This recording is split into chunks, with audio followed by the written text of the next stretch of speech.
রামনারায়ণ রাম। আমি সর্বপ্রথম ঠাকুর শ্রী শ্রী বালক ব্রহ্মচারী মহারাজের চরণে জানাই আমার শতকোটি প্রণাম এবং আপনাদের সকলকে জানাই বৈদিক অভিনন্দন। রামনারায়ণ রাম। এই বলে আমি আজকের তত্ত্ব ও আলোচনা শুরু করছি। আজকে শতঅর্ঘ শতবর্ষে বইটি থেকে পাঠ করে শোনাবো মৃত্যুর পরে কি হয়। আমি মহাপ্রভুর মাতুল বংশে তার ভবিষ্যৎবাণীর শেষ রক্ত। মহাপ্রভু তার মাতুল বিষ্ণুদাস ঠাকুরের কাছে ভবিষ্যৎবাণী করেছিলেন যে তিনি বিষ্ণুদাস ঠাকুরের বংশে ত্রয়োদশ উত্তর পুরুষে ভাগ্নেয় রূপে আবার আবির্ভূত হবেন। মহাপ্রভুর এই ভবিষ্যৎবাণীর কথা বিষ্ণুদাস ঠাকুরের জামাতা পণ্ডিত গোপীনাথ কণ্ঠাভরণের নাগার্জুন গ্রন্থে উল্লিখিত আছে। বিষ্ণুদাস ঠাকুরের বংশ পরম্পরায় এই ভবিষ্যৎবাণীর কথা মুখে মুখে প্রচলিত হয়ে আসছে। অম্বিকানাথ বিদ্যাভূষণ আমার মাতামহ বিষ্ণুদাস ঠাকুরের একাদশ উত্তর পুরুষ, তার 4 কন্যা দ্বাদশ উত্তর পুরুষ। এদেরই কারো গর্ভে মহাপ্রভু আবির্ভূত হবেন। তাই অম্বিকানাথ প্রতিটি মেয়ের প্রসবের আগে গিয়ে বলতো, কিছু বুঝছস, বুঝতাছস কিছু? মেয়েরা প্রত্যেকেই উত্তর দিয়েছে, না বাবা, কিছু বুঝি নাই। আমার মা চারুশীলা, তিনিও দ্বাদশ উত্তর পুরুষ। আমি জন্মগ্রহণ করলাম আমার পৈতৃক বাড়িতে, ঢাকা জেলার বিক্রমপুর পরগনার মেদিনীমণ্ডল গ্রামে 12 ভাইয়ের বাড়ি, বিখ্যাত বৈদিক বাড়িতে দীপান্বিতার দিনে। আমাদের বাড়িতে খুব ধুমধাম করে কালী পুজো হতো। আমার জন্মের সাথে সাথে পুজো বন্ধ হয়ে গেল।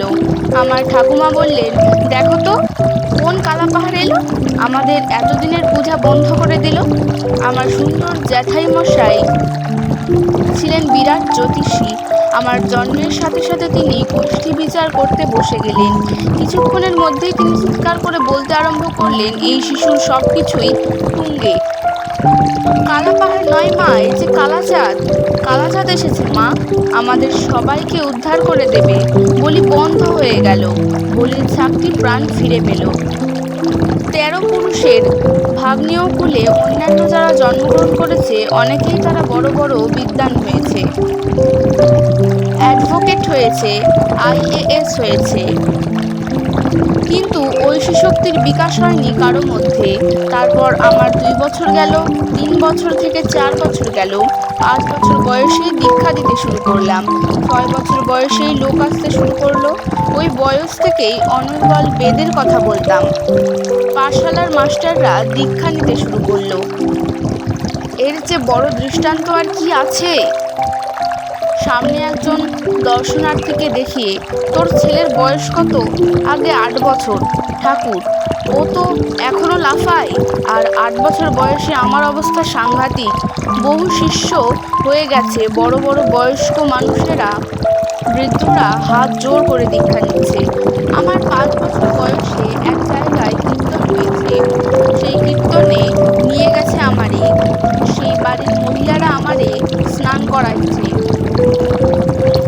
প্যান্ট খুলে ল্যাংটা করে দিয়েছে। একটা বাচ্চা বলছে, এ মা, ঠাকুর মশাইয়ের ল্যাংটা করাইছে, বুঝছো? মহিলারা, কেন, তোর মা তোরে ল্যাংটা করায় না? তোর মা তো তোরে ল্যাংটা করায়, স্নান করায় না? আমারে সাবান টাবান দিয়া স্নান করাইয়া, জামা কাপড় পরাইয়া আসনে নিয়া বসাইছে। এসব তো গল্প কথা না, সবাই জানে। বাংলাদেশে আমার পরিচিত ব্যক্তিরা সবাই জানে। শিষ্য বাড়িতে গিয়ে আমি বিছানায় নিশি করে দিয়েছি। আমার 7 বছর বয়সে এক বাড়িতে কীর্তন দিয়েছে।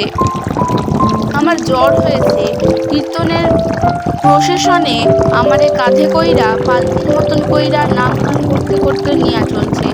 কত আর বলবো, আমার কথা শুনতে চেয়েছো তাই কিছু কিছু বললাম। অশ্বিনী চ্যাটার্জির কথা বলছি না? এই অশ্বিনী ছিল লোকনাথ ব্রহ্মচারীর ভক্ত। লোকনাথ ব্রহ্মচারীর কাছে থাকতো, তাকে রান্না করে খাওয়াতো। লোকনাথ ব্রহ্মচারী তাকে অর্ধমন্ত্র দান করে বাড়ি পাঠিয়ে দিলেন। সংসার ধর্ম পালন করতে বললেন। অর্ধমন্ত্র কেন? লোকনাথ ব্রহ্মচারী বললেন, যিনি তোর এই অর্ধমন্ত্র বলে দিয়ে পূর্ণ মন্ত্র দান করবেন, তিনিই তোর গুরু। তারপর বহু বছর কেটে গেছে। এক ঝড় জলের রাতে অশ্বিনী চ্যাটার্জির সাথে আমার দেখা হলো। দেখা হওয়ার সাথে সাথেই আমি তাকে বললাম, কে অশ্বিনী না? তোমার অর্ধমন্ত্র পূর্ণ করে নেবে না? অশ্বিনী তো বাবা। বাবা বলে আমার পায়ে লুটিয়ে পড়ল। সে তখন অশীতিপর বৃদ্ধ, আমি অষ্টম বর্ষীয় বালক মাত্র। সেই রাতেই অশ্বিনী চ্যাটার্জি দীক্ষা নিল। সে আমার মাকে বলতো, ঠাকুমা আপনি কি বোতলের মধ্যে হাতিরে ভৈরা রাখবেন? অশ্বিনী চ্যাটার্জির ছেলে খগেন চ্যাটার্জি এখনো সুখচরে আসে। আজ এই থাক। রামনারায়ণ রাম। আমি আজকের তত্ত্ব ও আলোচনা এখানে শেষ করছি। দেখা হচ্ছে পরের ভিডিওতে। ভালো থাকবেন, সুস্থ থাকবেন। রামনারায়ণ রাম।